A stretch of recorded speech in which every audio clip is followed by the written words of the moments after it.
Sin peros. Un momento de compartir, aprender y disfrutar. Espera lo inesperado con la licenciada Susana Rasinski.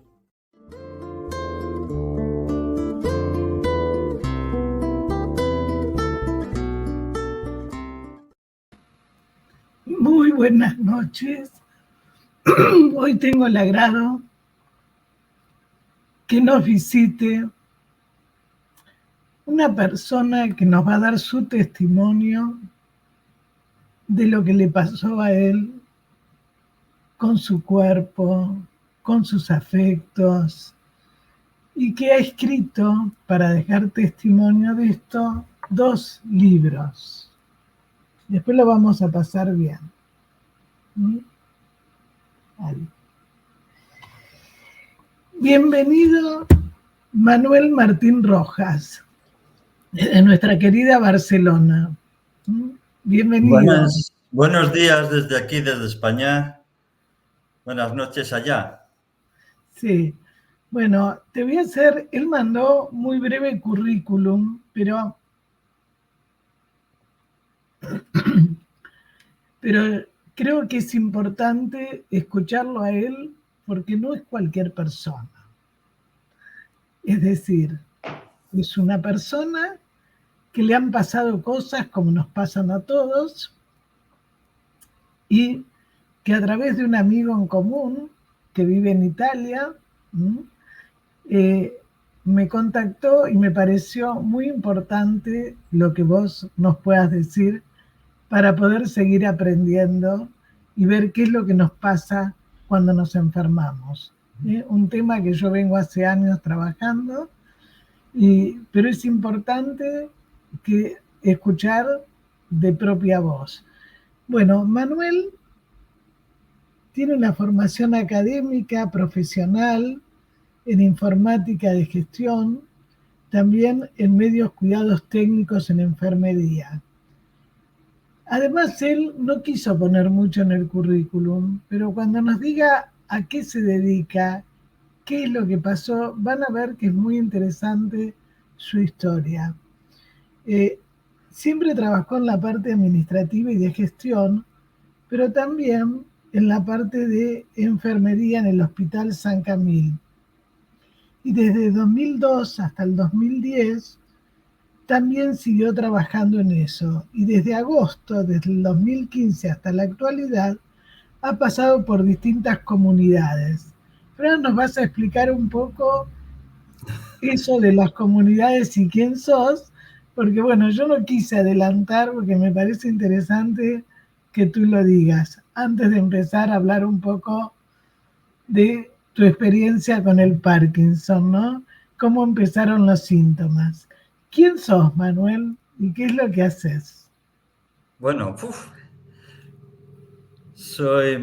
aparte de que me llamo Manuel Martín Rojas, que tengo 55 años, que soy nacido en Madrid, que estudié la formación profesional, no sé cómo se dice allá en Argentina, como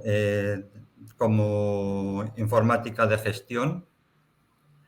Luego realicé el servicio militar, me fui voluntario en el año 85. Y luego pues empecé a trabajar en el 87 como administrativo hasta el año 96, 97. En ese año, pues empezaron las primeras inquietudes vocacionales y para el 98, pues ingresé con los religiosos Camilos. Antes de todo esto, estuve trabajando 7 años en una empresa pública como administrativo también, desde el 90 al 97. Dejé este trabajo para cambiar de sector totalmente, que era en el mundo sanitario. Entonces, a partir de aquí, bueno, pues fue en el año 99, vine a Barcelona por primera vez a hacer el noviciado y regresé a Tres Cantos, que es donde tenemos la casa de formación. Y ahí hice un grado medio de auxiliar de enfermería. Y desde entonces hasta ahora, pues he estado pues más o menos involucrado pues en el mundo sanitario. Que es Y ahora, importante, porque a veces la gente no sabe que cuando uno entra en el noviciado es todo religioso, ¿no? Y exactamente. lo que hace Manuel es otra cosa. Pero vamos a ir viendo después su relación con Dios. Pero él está trabajando siempre en la parte sanitaria, ¿sí? Eh, ¿Cómo, digamos, decidiste esa elección? ¿Qué es lo que te pareció? Donde evidentemente te sentías mucho mejor en el área de ayudar a los enfermos, de verlos, que es tan importante para el enfermo, el enfermero.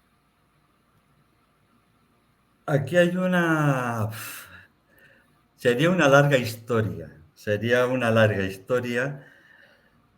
pero casi me tendría que remontar hacia, ¿cómo diría?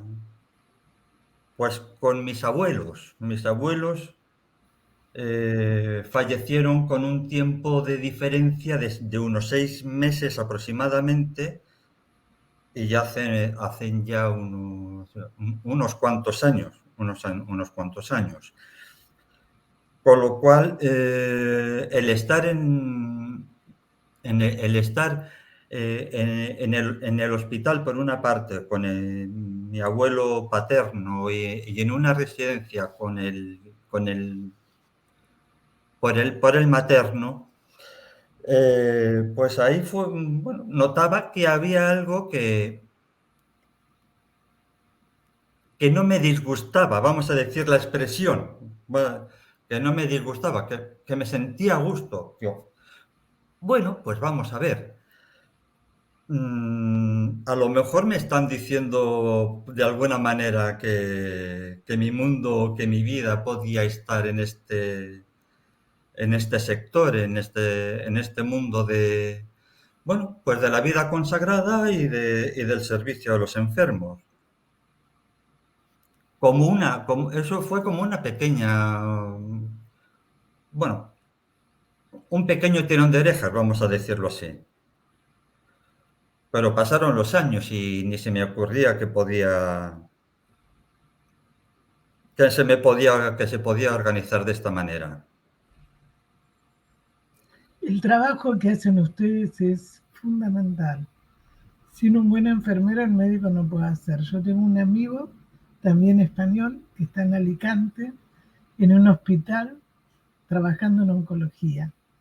Es una maravilla lo que hace, hasta meditación con los enfermos. Pero realmente nosotros sabemos, cuando yo he dado cursos incluso para médicos y enfermeros, es tan importante lo que nosotros llamamos la transferencia. En esos enfermos que a veces no va nadie a verlos, o que por ahí, digamos, son muchos, y una palabra, una mirada, hace de que justamente pueda ser. Pero ya nos vas a contar, ¿eh? ¿Cómo empezaron tus síntomas? ¿Cómo empezaron? Vamos a ver. Yo los achaco principalmente, o tengo conocimiento de ellos, pues en torno al 2012. En torno al 2012. Yo notaba que parte de mi cuerpo no reaccionaba bien, no iba bien. Vos habías estado en la Argentina. Estuve No. en Argentina en el año 2010, desde octubre del 2010 a agosto de 2011. Pero ahí habías estado con un poco de ansiedad y depresión, creo. Sí, sí, sí, sí. Y el principio, digamos, el origen de todos los síntomas pudieran estar ahí. O sea que tendríamos un poquito antes bueno, de lo que yo en principio pudiera tener conocimiento. Ahí, bueno, pues en Argentina, en el Hogar San Camilo, allá en Bages, vos no sé si lo conocés, en San Antonio de Areco. Sí, sí, te dije que yo conocía muy bien a Areco. Y Sí, sí. entonces allí bueno, pues me propusieron un día, digo, "Oye, ¿quieres hacer pequeñas curas a los chicos? Bueno, pequeñas curas, el botón gástrico, una sonda, alimentaciones por sonda, digo. Pero en aquellos momentos, digo, la mano empezaba a temblar. Digo, ¿pero qué pasa aquí? Pero claro, también podía ser la circunstancia de que, bueno, de Del los miedo. nervios, de la ansiedad. En ningún momento pude pensar que esto terminaría en la enfermedad que hoy tengo. Pero esto bueno, regresé y cuando estoy destinado en Valencia, pegamos un salto importante hasta el año 2015. A mí me destinan a trabajar a Valencia en un hospital público como capellán. Bueno, pues ahí estoy hasta aceptablemente bien, pero van pasando un par de años, 2016 y 2017, y a finales del 17 ya empezamos con el resurgir, reemerger del problema del temblor de la mano. Y además ahí empezaste a tener cansancio, ¿no? No solo era eso, no solo era el temblor en sí, sino que era cansancio, falta de sueño, no solo falta de sueño, sino que me costaba dormirme y ahí me despertaba temprano, con lo cual se me juntaba todo. Y ahí, pues efectivamente, fui pasando mejor que peor el 18 hasta que llegó el mes de octubre. El octubre del 18 ya fue el decir, alto, aquí tenemos que poner algo de solución y si no hay solución, que me digan qué es lo que hay. Empezamos con las visitas con el neurólogo dentro del propio hospital. Y dice, bueno, que sí, que no, que no, que sí no era Parkinson, que sí, sí. Bueno, pues me pusieron en contacto con la jefa de servicio de consultas externas del hospital y empezamos a tratar como si fuera temblor esencial. Fuimos haciendo cambios de tratamiento, cambios de dosis bueno, ya que yo no mejoraba ni por asomo. Con lo cual ya mando las pruebas pertinentes, escáneres, TAC, DATESCAN, todas las pruebas habidas y posibles. Y, en el, y a raíz de ahí, pues ya se le puso el nombre y el apellido a qué es lo que pasaba. tanto es así que a la neuróloga le costaba poner el nombre y el apellido en el informe. Y yo le tuve que decir, pues ponlo. Pero es muy importante lo que tú dices, porque también vamos a comentarle a la audiencia que también hay una hermana tuya, ¿no? Entonces también se llegó un poco a ver si era genético, si había componentes emocionales, en fin, en una enfermedad se dan muchos factores, pero cuando vos le decís, yo recomiendo leer los 2 libros que me mandó muy gentilmente Manuel desde España, porque es importante que la gente frente a cualquier síntoma acuda, digamos, a los profesionales adecuados, porque si uno reconoce lo que tiene, lo puede modificar, mejorar la calidad de vida. Si uno sigue negando y sigue desmintiendo, que esto pasa mucho con los enfermos cardiovasculares, donde la persona reconoce y aprende a vivir con la enfermedad, con los cuidados, pero vive bien. Aquella persona que se vuelve un niño y aquella persona que desmiente la enfermedad y en cualquier momento tiene un infarto. Y esto con todas las enfermedades, porque a veces aparecen, yo tengo una paciente que tiene 29 años y tiene esclerosis múltiple.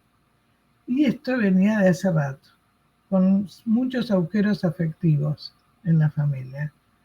Y el padre, que hace medicina alternativa, supuestamente entendiendo todo lo emocional, pero también se desmentía cuando ella se enfermaba. Entonces, hoy en día es una enfermedad que es grave y que además, cuando la diagnosticaron, ¿no? Entonces tiene 20 lesiones en el cerebro. Sin embargo, tiene tantas ganas de vivir, pero ¿qué pasa? Los padres no podían ver lo que le pasaba. Entonces, a veces, como a los padres les cuesta ver, y al adulto también, vos que le dijiste, no, pon el nombre. O sea, yo sé qué es lo que tengo, entonces voy a ver cómo puedo mejorar mi calidad de vida, ¿no? Por eso es tan importante el poder reconocer la enfermedad. Y si yo tengo una lastimadura, trato de curarla. Si sigue, se me puede infectar. Entonces ya es distinto cuando lo tomo. Pero te seguimos escuchando a vos, que es lo importante. Como has comentado, 6 meses antes de que a mí me diagnosticaran la enfermedad, bueno, pues viene mi hermana, que en edad somos un año y medio más o menos un año y medio de diferencia, pero a la hora de diagnosticarnos la enfermedad, pues nos llevamos pues 6 meses aproximadamente.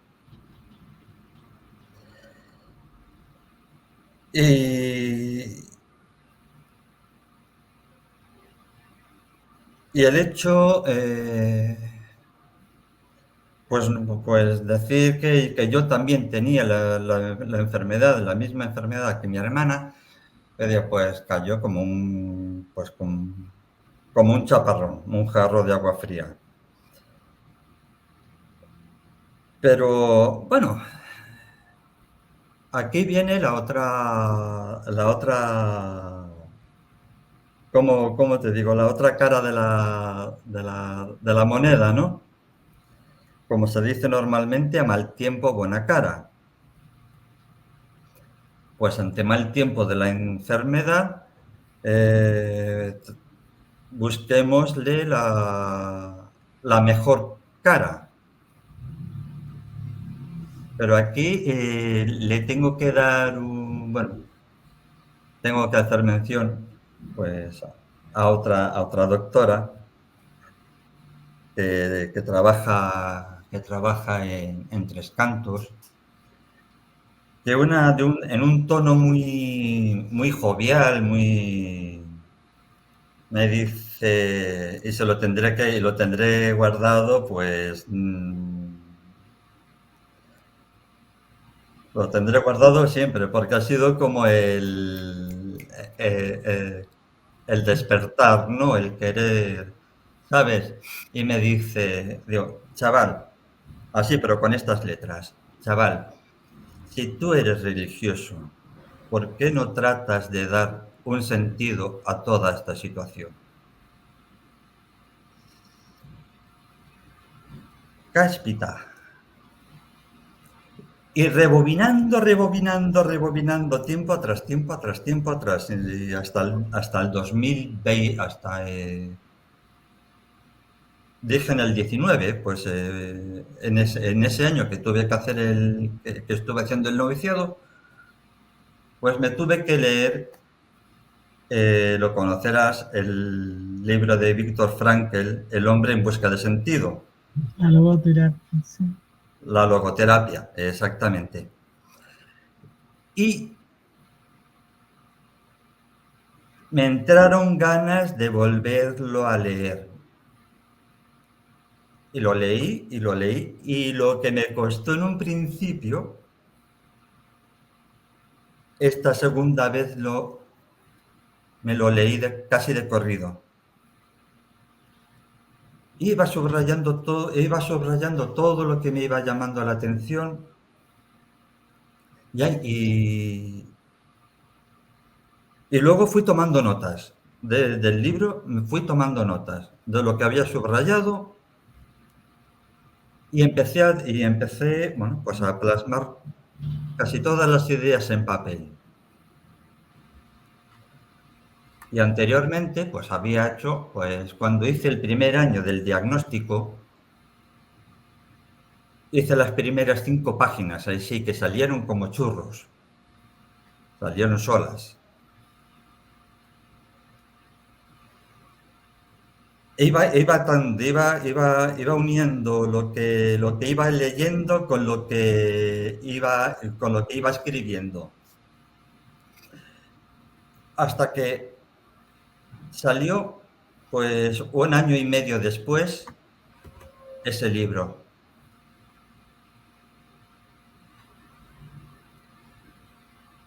Ese es posterior, de este año 2022, de diciembre.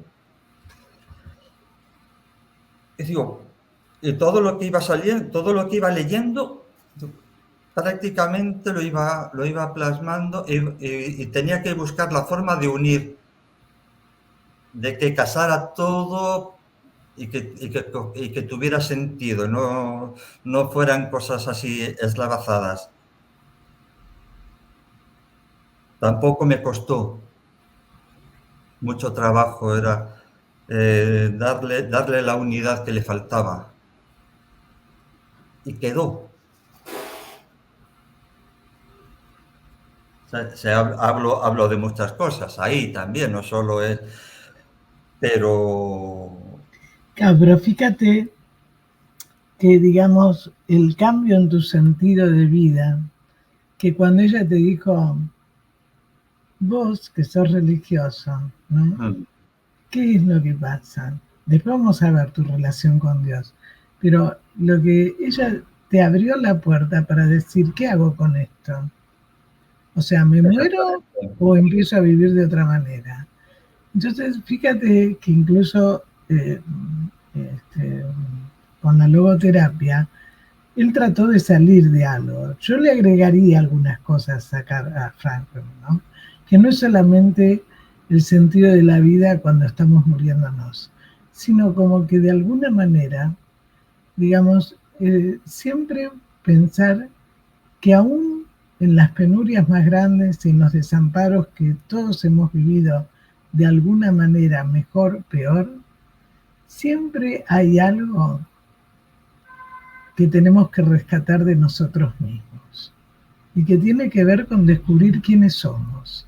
Porque vos a través de la escritura has poder poner, en vez de quedarte con la muerte, con la enfermedad, con el temor, con el miedo, con todo lo negativo, digamos, pudiste plasmar a través, sublimar, decimos nosotros, a través de la escritura, tus experiencias, no solamente con la enfermedad, también lo que vos haces, qué significa. Después vamos a ver la significación de Camilo en vos, porque no es cualquier persona Camilo. ¿eh? Nosotros tenemos acá en la capital también un sanatorio, Camilo, que está atendido por monjas. Sí. Entonces, el tema, ¿qué significó para vos una figura como él, que era un padre, ¿no? Pero con cierta significación? Entonces, a lo mejor, si no lo tuvimos en nuestras historias, siempre tenemos a alguien que pueda cumplir esa función. No solo religiosa, ¿eh? O sea, por eso es peligroso con los chicos, que cuando son más vulnerables, bueno, son más tomados, ¿no es cierto?, por el terrorismo, por el narcotráfico, y en este momento por todo lo que es el mercado de consumo. Cuando falta, digamos, la figura, ¿no es cierto?, parental, decimos nosotros. Entonces, creo que, como vos dijiste, le tengo que agradecer a esa doctora que me dijo, ¿qué vas a hacer vos con todo lo que hiciste? ¿No te sirvió de nada? Muy bien lo que te dijo, ¿no? Y Esa se lo tengo que agradecer y le tengo que... Y por eso digo que ese tirón de orejas que yo sentí en ese momento no fue en ningún momento en sentido negativo. Digo, tío, che, espabila, ¿qué vas a hacer? exactamente. Tío, ¿qué vas a hacer? Y, y en ese momento, bueno, inconscientemente, no conscientemente, consciente no, más bien inconsciente, fue un momento de decir, pues voy a empezar a escribir para desahogo mío, porque yo estaba que necesitaba expresar, verbalizar, decir de alguna manera qué es lo que me estaba pasando. Sí, Digo, pero vos sabés, Manuel, que, bueno, somos varios, hay varios autores. sí, Cuando sí, la sí, persona no puede poner en palabras, lo pone en el acto, que es lo que nosotros cada vez vemos más. Cada vez la gente tiene menos palabras. Desde el autista que no puede hablar, ¿no?, hasta un niño, ¿no es cierto?, que golpea, que rompe. ¿eh? Entonces, cuando vos lo pudiste plasmar en palabras y lo seguís haciendo con la palabra que le das a los enfermos, ya nos vas a contar un poco lo que vos haces ahora, porque además también este libro se publicó, creo, ya en italiano, ¿no? Sí, ya está publicado en italiano. Entonces, creo que es muy importante estos nuevos horizontes, no quedarte justamente con la pulsión de muerte, ¿no? O sea, ¿cuáles son un poco eh, estos cambios que estás haciendo y lo que vas a hacer? Y contanos un poquito también cuál es tu tarea, qué significó para vos, Camilo.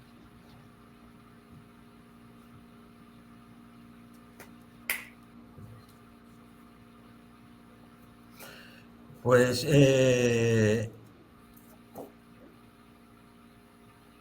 Camilo, para mí, vamos a ver, ¿cómo te lo digo? ¿Cómo Es te un... salga? ¿eh? ¿Cómo te salga? Eh, de ser un personaje totalmente desconocido cuando empecé pues a formar parte de esta familia,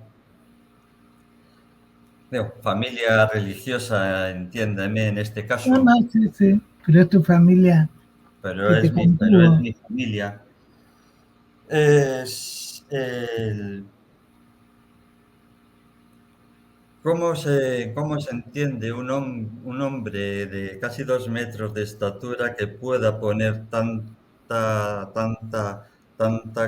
tanto cariño, tanta pasión, tanta ternura atendiendo a los enfermos. tenemos que retraernos que San Camilo era del siglo XVI. Y ya nos podemos imaginar en qué situación estaban los hospitales en aquella época, llevados por los presos de guerra de aquel entonces, o mercenarios. Y decir cómo me siento yo siendo qué significó Dios San Camilo para mí, digo, pues es un cambio radical. Un cambio, una forma de pensar un poco distinta. Y poner, digo, como dice, es una de las frases típicas de San Camilo, más corazón en las manos, más corazón en las manos, digo, uno no se puede sacar el corazón para ponerlo en la mano, digo, con ternura, con cariño, con escucha, con tocar, con el tacto,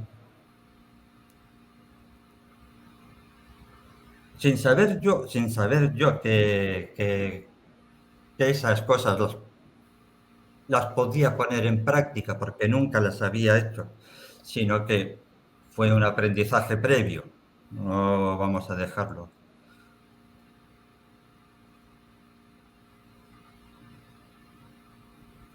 Digo, pues ha sido, pues ahora es, digamos, mi padre. No tengo ninguna duda, pero lo importante es que tú lo has dicho, a ver, porque fíjate, yo agregaría todas las palabras que dijiste, también el deseo de ayudar al otro.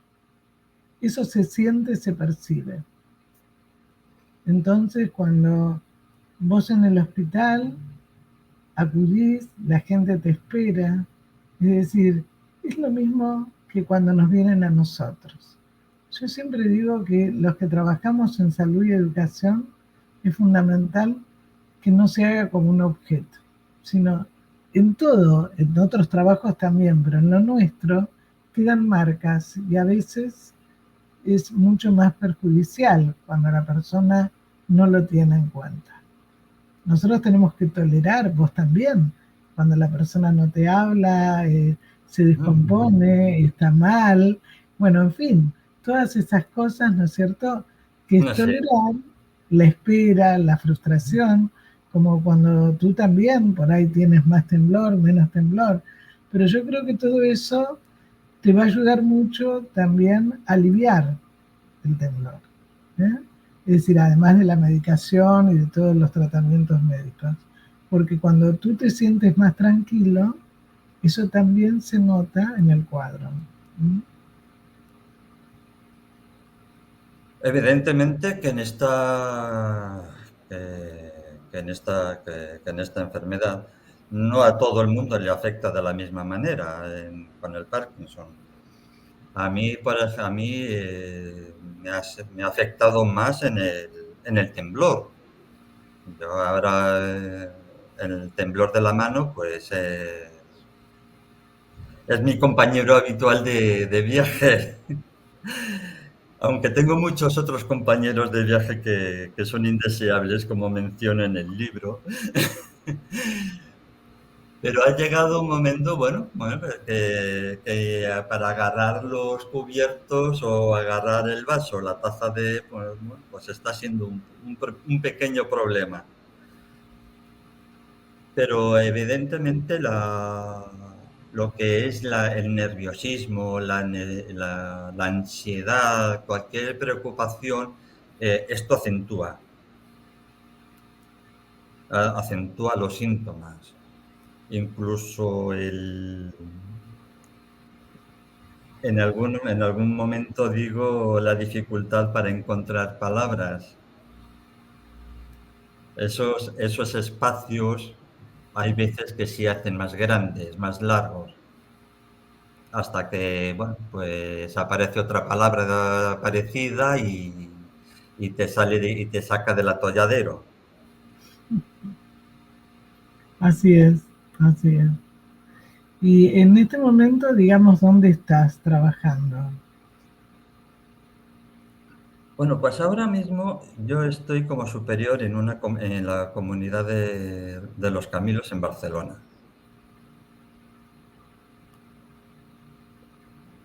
Y, y digamos que la función que puedo hacer, dicho así, el superior, bueno, pues este es el que manda más. No es, digámoslo así, lo más correcto, ¿eh? No, no es lo que más te gusta. No, no, no es el que más manda, no es el que tiene la última palabra, ¿no? Nosotros decimos el animador de la comunidad. Bueno, pues nosotros especialmente tenemos unos momentos de oración, tenemos nuestras labores cotidianas, unos salen efectivamente al hospital a trabajar, son sacerdotes, y los que no somos sacerdotes, pues nos dedicamos a otras funciones. Pero a mí me ha tocado este rol, bueno, pues de coordinar un poco, de supervisar, pues que cada uno, pues dentro de su ámbito, pues esté bien y que no le pasen, que también que nos cuidemos un poco la salud los unos de los otros. Pues este papel, este rol, pues es el que en esta temporada me ha tocado cumplir, ¿no? ¿Y cuál es tu relación con Dios a causa de la enfermedad? Si hubo cambios, ¿cómo es? Porque bueno, explica lo que recién dijiste, que vos no sos sacerdote. A ver, ejercés, porque eso mucha gente que nos escucha, hay, es interesante, me parece, para entender un poco más, ¿no? Noso- Que hay eh, muchas. en nosotros, bueno, los Camilos, tenemos dos versiones, y así lo quiso San Camilo desde los orígenes de la orden. Eh, que quería tener que quería tener sacerdotes y hermanos al cuidado de los hospitales y de los enfermos, ¿no? Pero bueno, yo no soy sacerdote, yo soy religioso, igual que el que tenemos los mismos votos públicos. La única diferencia, bueno, la diferencia es que unos tienen el sacramento del orden y otros no.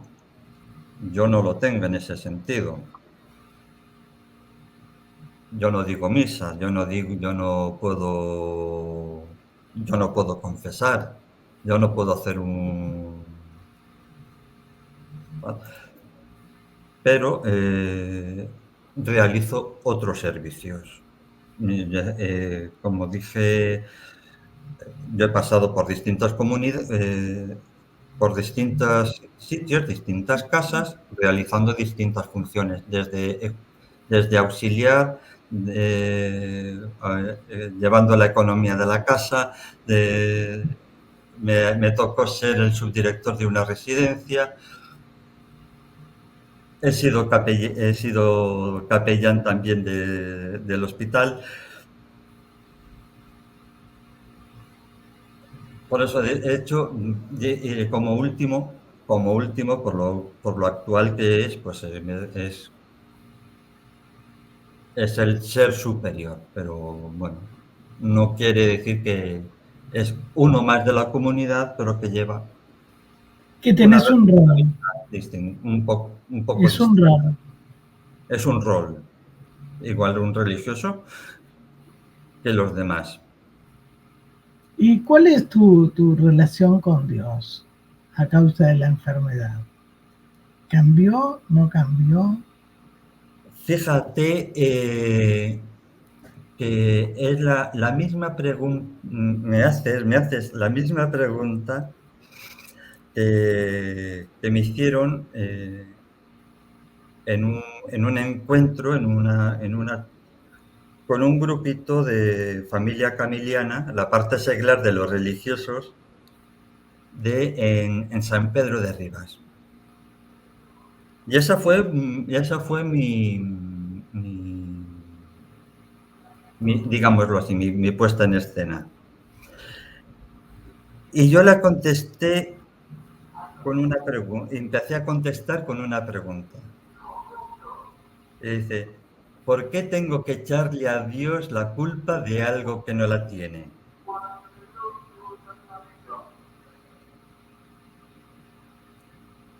Evidentemente, siempre estamos echándole la culpa a Dios, pero No, pero no es lo que corresponde. O sea, lo que ocurre es que, digamos, hay mucha cargamos gente. siempre las tintas en contra de él. Claro, porque hay mucha gente que cuando tiene un problema acude a Dios, ¿no? Para Sí. pedirle algo, pero no para. Entonces, el tema de Dios, que es muy complejo, Es y donde de complicado. alguna manera no es solo a mí modo de verlo, no es que sea una figura. Es decir, Borges hablaba de un Dios, ¿no? En un sentido, algunos de nosotros lo tomamos más antropológicamente, pero hay mucha gente que se acuerda de un Dios o aparece un Dios cuando lo necesita, ¿no? Entonces vos recién decías, te toca hacer un rol de superior, pero es muy distinta que vos te sientas superior al resto de tus compañeros, que eso es una gran diferencia. Es como cuando la persona asume una representación de presidente de nuestras autoridades y se cree que puede dominar con el poder a todos. No, que todo tenemos que hacerlo entre todos. Entonces tú cumples ahora un rol, pero no te crees que sos superior. Lo aclaraste muy bien. Es una gran diferencia eso, ¿no? Sí, sí, sí, sí. Y con respecto a lo que íbamos, la relación con Dios, Sí, sí. ahí va. Yo puedo decir que de la misma manera que a lo mejor que me hizo caer, la misma religión me hizo caer, eh, ha sido la misma fe, la misma religión que me ha hecho, bueno, pues resurgir, ¿no? ¿Por qué? Porque yo tenía unos conceptos así vamos a decirlo, tradicional, de cultura, de formación, Más dogmático. de la escuela, del colegio, de lo que habíamos vivido, pues en casa con los padres. Luego, pues sientes que lo que estabas viendo, con lo que habías estudiado, con lo que te habían enseñado, no cuadraba mucho. Y digo, ay, por Dios, ¿y cómo encajo yo esto ahora? Pues de esa manera, pues ya con el diagnóstico, incluso con el diagnóstico, digo, no lo concebía, me faltaba sustento, me faltaba algo más. Y cuando saltó la espita, el tirón de orejas de esta doctora, digo, pues empecé a mirar, abrí la Biblia, me encuentro directamente con el libro de Job.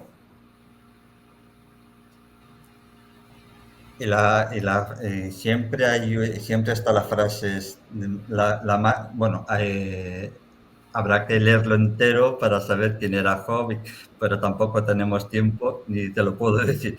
Pero la frase más conocida que es: el Señor me lo dio, el Señor me lo quitó, bendito sea el nombre del Señor.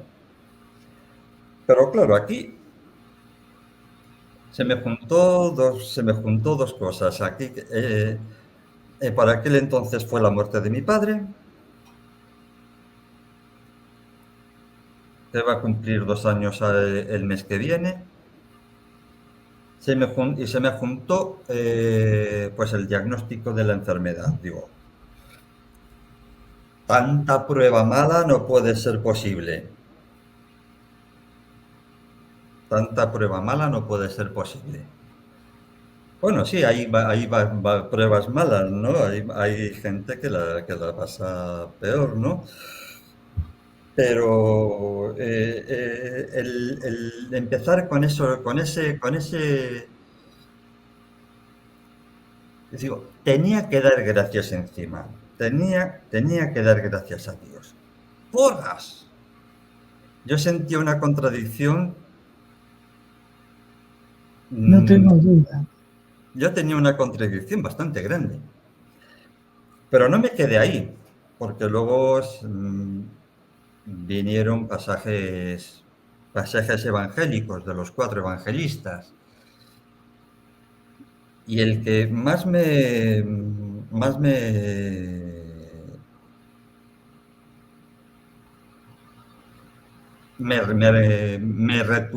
retumbó aquí en la cabeza, en el corazón, en todas partes, dice: el que quiera cargar, el que me quiera seguir, que cargue con su cruz y me siga. Ese fue como otro terremoto, ¿no? Es decir, bueno, vamos a ver cómo encajo yo, Manuel en el libro habla, cómo encajo yo esta cruz en este pasaje. Digo, vale, paro un poco y digo, vale, esta es la cruz que yo voy a tener pues hasta el final, toda mi vida. Así que tengo que llevarla con la mayor dignidad y con la mayor entereza posible. Pero yo ahí directamente digo, aunque no termino de comprender, porque es un misterio largo y qué relación puede haber entre enfermedad, sufrimiento, cruz y resurrección. bueno, ya es un montón de cosas que es para otro programa. Porque, a ver, no, porque claro, para nosotros, mira, yo te escuchaba y bueno, siempre me pasa en el programa a todos que vamos asociando libremente, ¿no? Y yo me acordaba de Borges, que vos sabés que él cuando sabe que va a quedar ciego, dijo, bueno, ¿qué hago con esto? Es decir, porque él sabía que que iba a quedar ciego, que su padre, por una cuestión de enfermedad, heredaba la ceguera, ¿no? Sin embargo, pudo salir, es un autor universal, pero cuando vos dijiste 3 cosas, y te lo dejo pensando porque es para otro momento que nos encontremos, ¿no? Claro, no entiendo bien la cruz, la resurrección, el sufrimiento, la cruz y la resurrección. Entonces, eso traducido para nosotros desde el psicoanálisis, porque Manuel en el libro habla también de las turbulencias emocionales. Y antes de terminar el programa, que nos quedan 10 minutos, va a contar también, aparte de la doctora, otras ayudas que tuvo, que es importante. Pero con las 3 palabras que vos mencionaste, que son muy fuertes, a veces la gente siente que toda su vida es una cruz. porque tiene componentes muy masoquistas. Y entonces es como decir, ¿por qué yo tengo que llevar la cruz que me dieron? Estaba mal hablar, estaba mal de sentir esas cosas que en nuestras familias no se podían hablar. Y cada vez se habla menos de lo que uno siente. Todo es hacer. Dijiste también renacer, Resurrección. resurrección. Resurrección. Entonces, bueno, para Manuel es que este nuevo sentido de vida es una resurrección. O sea, por ahí en este momento estás siendo más auténtico vos que en otro momento, que estabas más atado a ciertas creencias, nosotros decimos al super yo, en fin, a ciertas conciencias morales, éticas, familiares, sociales. Y hoy en día vos te sentís un poco más libre, a pesar de estar atado con una enfermedad que la vas a tener hasta que te mueras. La resurrección es eso, es el renacer, el salir el salir. No quiere decir que vaya a morir físicamente para resucitar. No, yo te entendí perfectamente. Es el renacer, el salir. Es darle otro sentido a la vida, que si siempre nos atamos y no nos damos cuenta y hacemos cosas sin darnos cuenta que nos dañan. Salir de un salir de un patrón, salir de unas comodidades y abrirte a otros campos. Y otro campo inexplorado era una entrevista así vía YouTube. Sí, porque además Manuel hace ya muchos meses, bueno, nos contactó Pedro, que es un encanto de persona, y bueno, y él estaba muy preocupado, pero bueno, como yo te dije, siempre es de una forma como soy yo, o sea, no, para mí tiene que ser lo espontáneo y darle lugar a todos, cuando realmente este es un espacio para poder pensar, es un espacio de cultura, aparte de difundir el psicoanálisis, pero a mí me parece muy importante porque vos lo que das es un mensaje que uno puede cambiar a pesar de la enfermedad, darle otro sentido a la vida y no quedarse con la vida mutilada, que a veces no sabemos por qué. Entonces, cuando nos enfrentamos al dolor, es enfrentarlo. Es peor cuando nosotros lo negamos, lo desmentimos, decimos nosotros, ¿no? Que esto cada vez pasa más en la sociedad, tapado un poco por el consumo, ¿no? ¿Cuáles son, para poder terminar, Manuel? Pero ya te digo, bueno, hay muchos temas para hablar de todo lo que tú sabes, no solo del Parkinson. ¿Qué otras ayudas tuviste? Porque esto lo menciona y me parece importante para la audiencia. Tú sabes que esto lo escuchan en Israel mañana, al otro día por el horario, que son muchas horas, también en tu país y en Latinoamérica. Entonces, también es importante, bueno, que puedas mencionar, ¿no? Porque es importante que si no tuvimos la ayuda a lo mejor en nuestras historias familiares, no quiere decir que no haya alguien que nos mire, que nos vea, como tú haces también en el hospital, ¿no? Así que te dejo que vos comentes esto y que cierres el programa con lo que quieras y agradecerte mucho. Antes de que tú hables, voy a anunciar el próximo programa para dejarte a vos el cierre. En el próximo programa vamos a tener desde el vecino país de Chile a Vicente Valijalo, que va a hablar sobre el consumo y el psicoanálisis, qué es lo que produce, ¿no? Un poco tapar las cosas con el hacer y qué es lo que nos produce a nosotros como sociedad.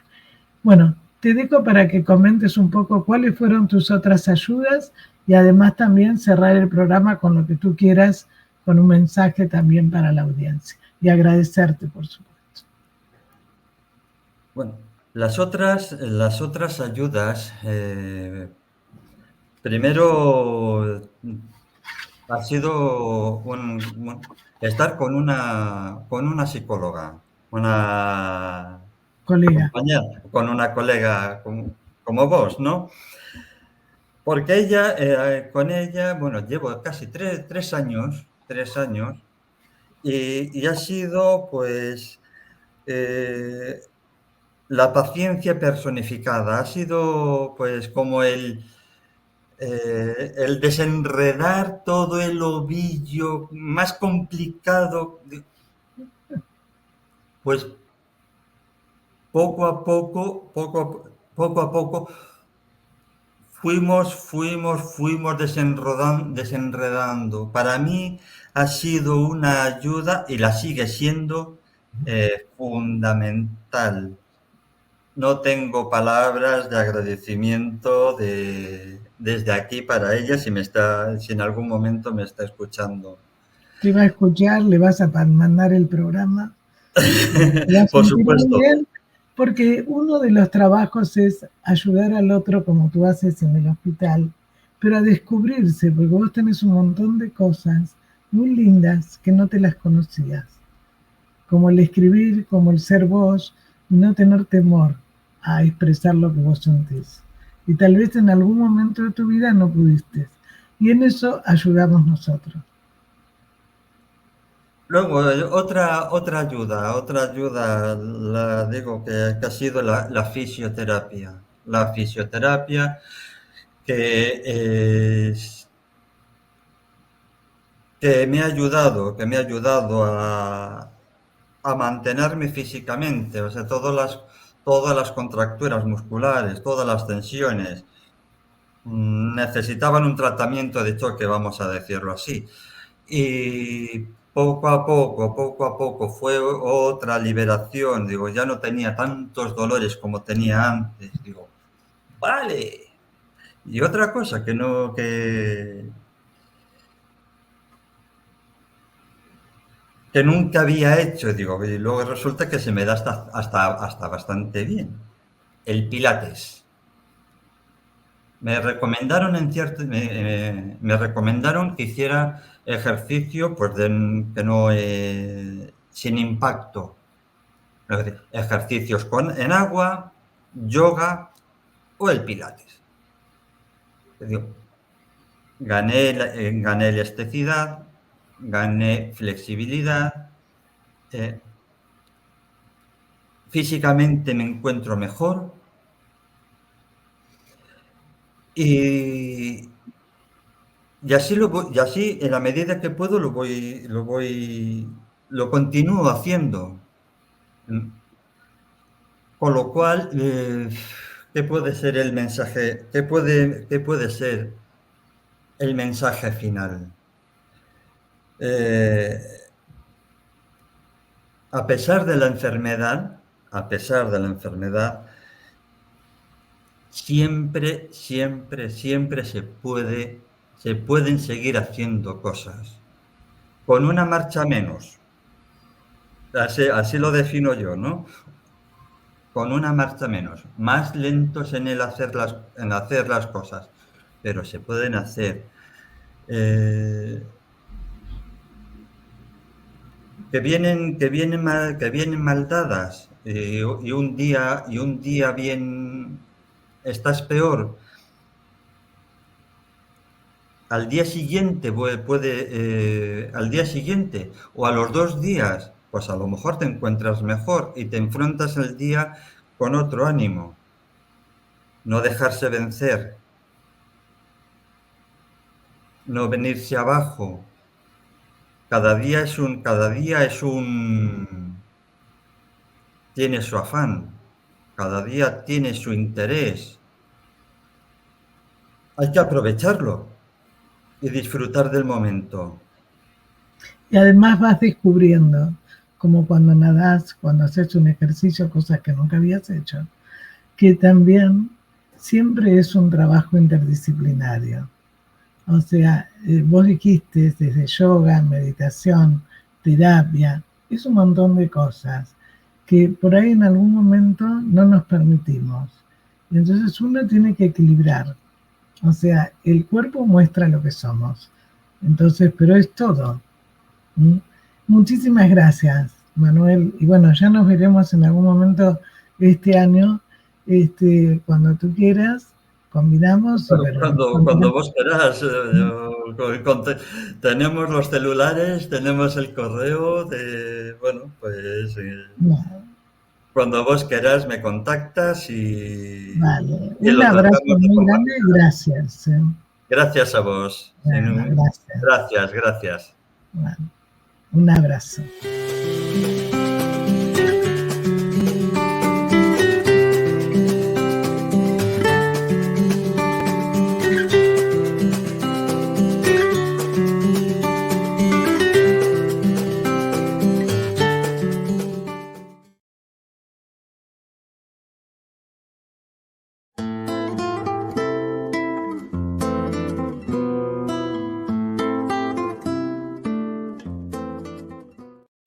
Sin peros. Un momento de compartir, aprender y disfrutar. Espera lo inesperado con la licenciada Susana Rasinski.